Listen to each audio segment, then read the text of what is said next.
বাচ্চু ভাই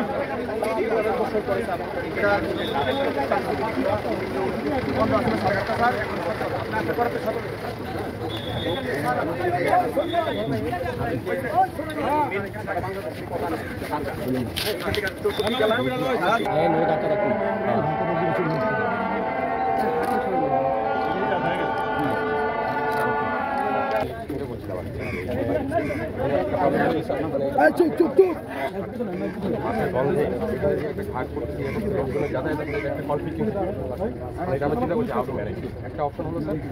এইখানে যদি আমরা এটাকে স্যার যেটা যেমন কাজ করছি এখান থেকে এই পর্যন্ত জায়গায় আমরা সেট করি এবার এখানে আমাদের স্যার প্রোটেকশন ওয়াল দিয়ে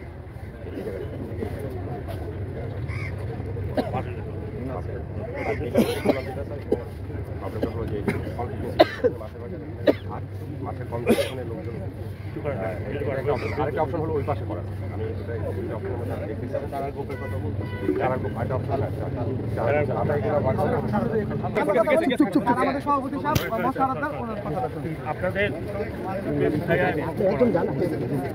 আপনাদের ব্যবসা এখন জায়গা হতে একটু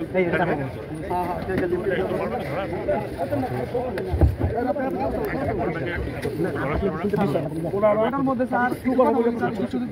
স্যার ওয়ার্ল্ড ব্যাংকের যে প্রকল্পটা ওইটার সাথে আমাদের সেটটা অ্যাড করা আছে ওটার সাথে ড্রয়িং করা আছে ছিল না আপনারা যেটা নাকি এটা বাধা আছে তখনই আমরা আসলাম প্ল্যান করা হচ্ছে আপনাদেরকে 50,000 লোককে উদ্ধার করলে আমাকে 50,000 লোককে আবার জায়গা দিতে হবে আপনার চিন্তা না আমার চিন্তা ওইটা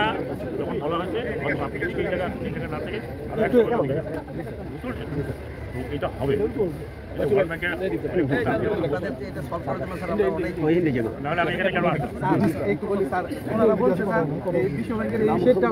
আমাদের সেটটা করে দেবো কিন্তু স্যার আমাদের এখনো সেটটার কাজটা ধরে নাই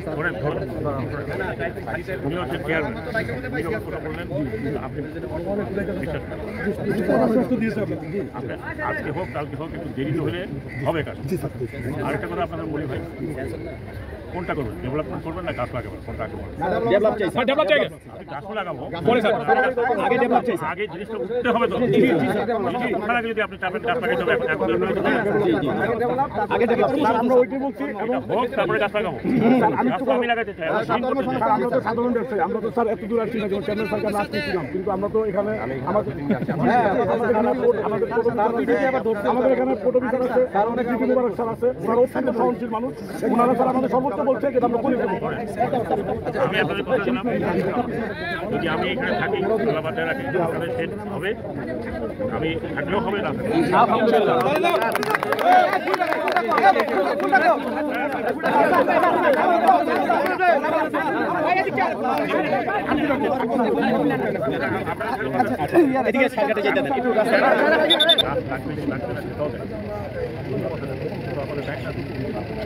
নিজেরা আসে সাথে এখানে একটা আমরা আগে ছিল না যাতে ওনারা এখান থেকে উৎখাত সবাই আছে উৎখাত করলে এই লোকগুলো তখন সরকারে দেয় এই সরকারের মনে করে আমরা অনেক আমি নিজে খালি ওনাদের বইটি করার কোনো দরকার নেই জায়গাটা হবে তারপরে কী কাজ হবে না হবে সেটা তো তাদের যারা বিশেষ লোক তারা আগে এই সমস্ত কথাবার্তা বলে কোনো লাভ নেই ডেভেলপমেন্টটা হবে ডেভেলপমেন্টের পরিবেশ হবে পরিবেশ নিয়ে আমরা এত চিন্তা করতেছি আমি পরিবেশ বলতেছি ভাই বুড়িগঙ্গাটা সাফ করার তো ব্যবস্থা পরিবেশের পুরা পুরা নদীর দুই পারে ময়লা ফেলা শেষ করে এগুলো বাদ অনুবাদ এটা যেন আমি দেখতে আসলাম এখানে কতটুকু কাজ হয়েছে কতটুকু করতে হবে কতটুকু এইগুলো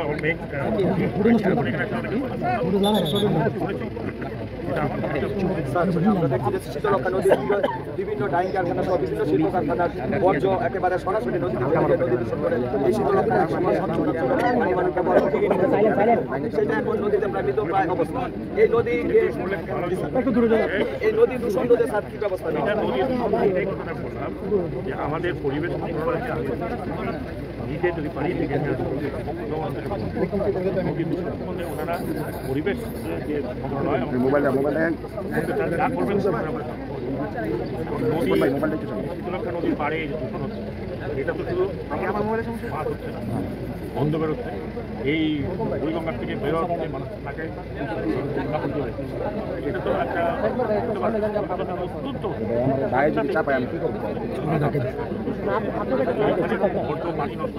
সেই পানিতে মাছও হচ্ছে না, গাছ হচ্ছে না, এটা ডেফিনেটলি সম্মিলিত একটা কাজ। পরিবেশ মন্ত্রণালয় এখন নেই যে আপনি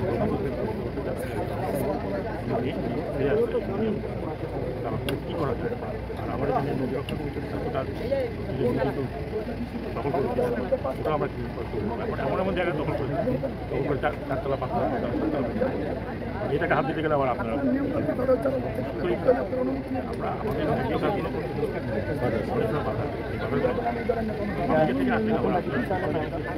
আমাদের কিছু পাই না ভাই সমন্বয় মাথায় পড়তে যাও না সাংবাদিক হিসেবে যেটা জেনুইন করবেন আমি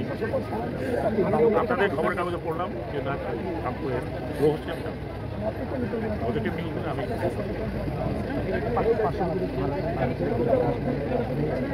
এটা আমি সকালে কথা বলছি একবার শিওর গুরুত্ব দেবো না একটা ভারত তার পাশে এখন ভারত যদি ভারত করতো না ভারতের মিডিয়া এটা বেশি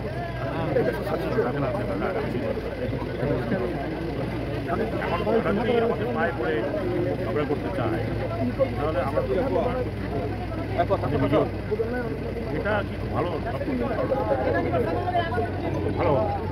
ওনারা একজনকে পছন্দ করেন সেই জন্য ওনার জন্য করতে হবে বাংলাদেশ সংস্কৃতি যদি না হয়ও ওনারা আরামে আশা করতে ভারতের সরকার এই ধরনের এগুলো মিডিয়া আছে, কিছু পলিটিক্যাল পার্টি আছে এগুলো করে তারা তাদের আমি আশা করি মনে করি ভারতের সাথে আমাদের যে সেইটা নষ্ট হয় তারা আমাদের। স্যার আমি সর্বদেশের একটা প্রশ্ন আছে, বাংলাদেশে এই অর্থনীতির মূল চাকাই হচ্ছে মেরুদণ্ড হচ্ছে গার্মেন্টস সেক্টর। আমরা দেখছি যে স্যার বাংলাদেশের সাম্প্রতিক সময়ে গার্মেন্টস সেক্টরগুলিতে অস্থিরতা, গাজীপুরে শতাধিক গার্মেন্টস বন্ধ হয়ে গেছে, নারায়ণগঞ্জে প্রায় 30টা গার্মেন্টস বন্ধ হয়ে গেছে, 450। তো এতে স্যার বিপুল পরিমাণ লক্ষ লক্ষ প্রায় 10-20-30 লক্ষাধিক শ্রমিক বেকার কর্মহীন হয়ে পড়েছে। এই কর্মহীন শ্রমিকদের কর্মসংস্থানের কী হবে বা অপরাধ পাচ্ছে শ্রমিকদের নিয়ে কথা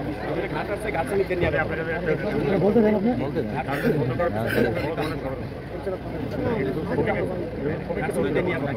এইটা কী ধরনের ষড়যন্ত্র আছে সেটা তো আমরা টের পাচ্ছি। দ্বিতীয় জিনিস হলো যে আমি জানি না এতগুলো বন্ধ কিন্তু যেগুলো বন্ধ যে সমস্ত গার্মেন্টস প্রচুর ঋণ নেওয়া প্যাকেট গার্মেন্টস হয়ে গেছে অনেক হয়ে গেছে এবং মালিক হয় নাই অথবা পলাতক অথবা কোথাও করছে, এগুলোর ব্যাপারে আমরা আগামী সপ্তাহের মধ্যে একটা নির্দেশনা পাবো।